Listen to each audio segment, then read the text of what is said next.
Nimwe cia nyumba cia mabithaa borithi kaunti-ini ya Kiambaa iria makoretwo magiikara kamwira thirikari ihithurite ni gukorwo igiakira mabithaa acio nyumba njeru cia uikaro.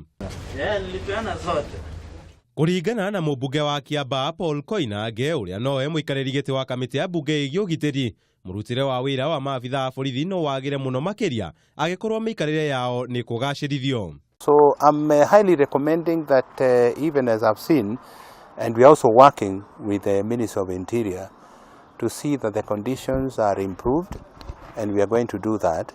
So the policeman can live, like any other Kenyan citizen, and I'm sure this will happen. We'll be able to assist the policeman.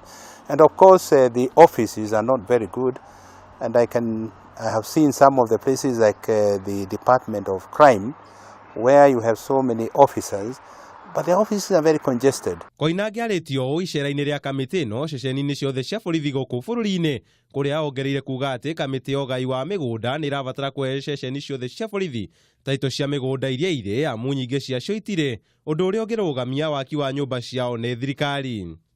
Most of the land here, they do not have title, and I'm sure many Kenyans have seen of late, people have gone back to land which had been given to the government to construct offices or projects, and they are demanding that land now.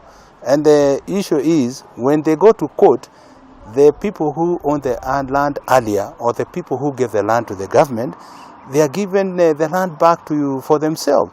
So the government is to lose a lot of money, and that is public money.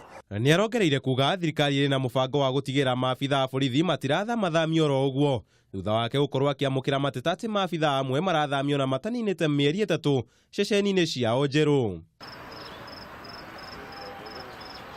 Koinange niugite icera-ini ni riguthie na mbere kamwira kamiti iyo erekereirie riboti yayo mbunge-ini ya bururi.